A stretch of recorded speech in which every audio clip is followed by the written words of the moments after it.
Thank you, Chris, and hello, everybody. I'm Emre Şahin. I'm with the Emergency Committee for Rojava as well, and I'm a researcher of uh, social movements, specifically co-ops and communes in Rojava. And we're organizing these series of solidarity events because Rojava presents like a hopeful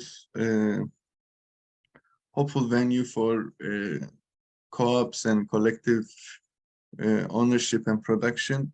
And I'd like to talk a little bit about the details from the ground of what co-ops and communal life looks like in Rojava.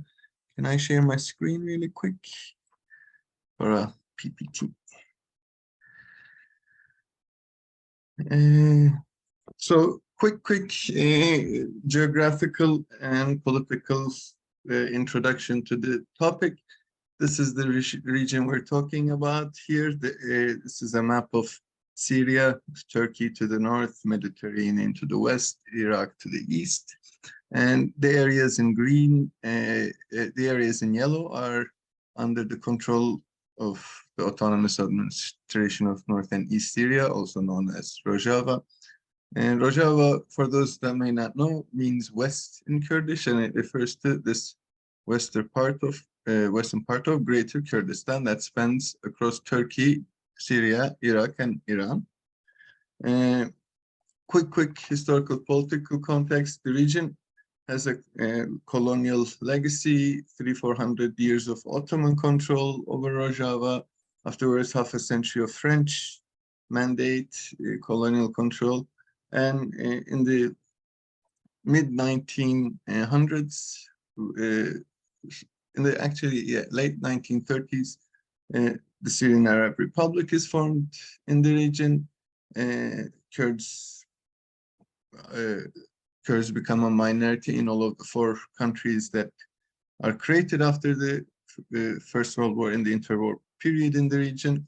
And they began to organize first underground clandestinely, beginning in the 80s. This underground organizing leads up to the uprisings in the early 2000s, and 2011 with the breakout of the Syrian civil war during the Arab Spring. People take autonomous control of their areas and announce the Autonomous Administration of North and East Syria. Since then, economy has been organized in a progressive alternative way too. And to get a better understanding of this, I went to these different locations. In Rojava, there's between 200 and 300 cooperatives scattered across the region. And these cooperatives come together under the umbrella of regional co-op centers that are then brought together under the umbrella of economy ministries, economy offices.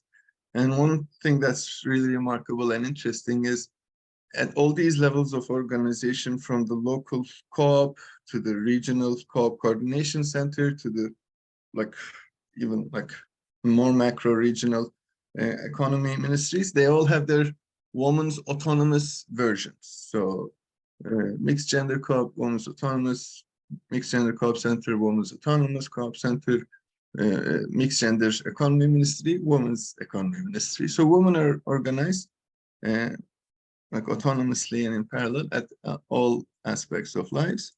Majority of the cooperatives in Rojava are agricultural. Wheat and barley constitute the biggest crops in the region, but there are other types of cooperatives too. There are several husbandry cooperatives, as well as generator, bakery, canned food, water bottling, vehicle repair, and there are communes as well. And there's close to 4,000 local neighborhood assemblies, and then there's women's communes, environmentalist communes, and village communes. And co-ops and communes are structurally linked with each other, and there's some the democratic control of co-ops is expanded through these links with communes and local assemblies. This is a photo from the COP Coordination Center in Kamışlı. This is a photo from a generator cooperative. Because of the civil war, there's not electricity, 24-hour electricity provided every day. There are electricity shortages, so people come together, pool resources, and buy generators to, ensure they have access to 24-hour electricity. And as you see, the cooperative is structurally linked to a local commune, in this case, the Berges commune that says in the middle line there.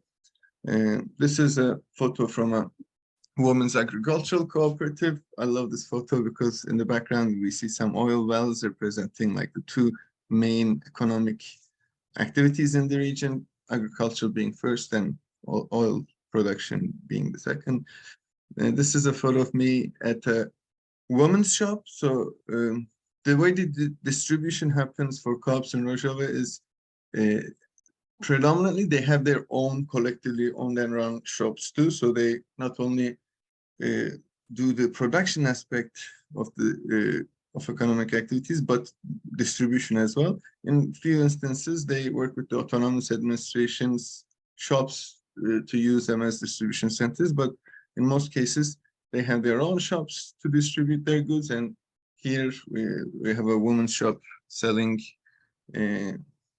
some goods brought from the market, but some goods produced by women themselves.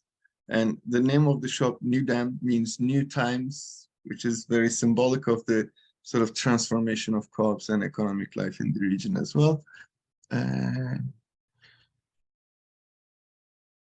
Sorry. This is a photo from a chicken co-op ran by 30 families collectively in Haseke. There's usually rotational logic to the maintenance of co-ops. So every month, 5 of these 30 families take up sort of like the maintenance responsibilities, and this rotates. So there's this rotational collective approach. Another photo from a husbandry co-op. This is also a woman's greenhouse co-op in Trbespi. This is a photo from the women's commune in Dirbesiye, Jinvar. And oops. Yeah, finally, I'm not gonna take too much of your time, just to provide, just to make a point about why these co-ops are important, for the people in Rojava, is that they form a lifeline. There's like an alternative from the capitalist market relations, or like state-controlled market relations. There's this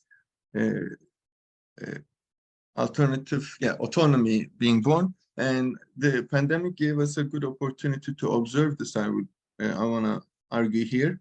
The autonomous administration formed a crisis committee when the pandemic began, and this crisis committee had 5 main activity areas: health, municipalities, education, security, etc. But one of the sort of main activity areas was in co-ops and communes, councils and communes, in collaboration with the municipalities, with health ministry. These co-ops, working in tandem with the local assemblies, were key in distributing food on time, distributing fuels, and energy resources to residents in need on time, and their horizontal and inclusive organization and their decentralized organization, ranging from the street to regional levels, enabled this sort of flexibility and quickly address emergent times. And this is not really a surprise because of the decade-long war and embargo conditions, which makes life precarious like this often. And this is a photo from one of the neighborhood councils discussing their co-op activities. And to wrap up, I would say there's this collective revolutionary subjectivity that's fed through the expansion of co-ops and the expansion of people's economic autonomy collectively. Thank you so much, Emre, for this brief introduction.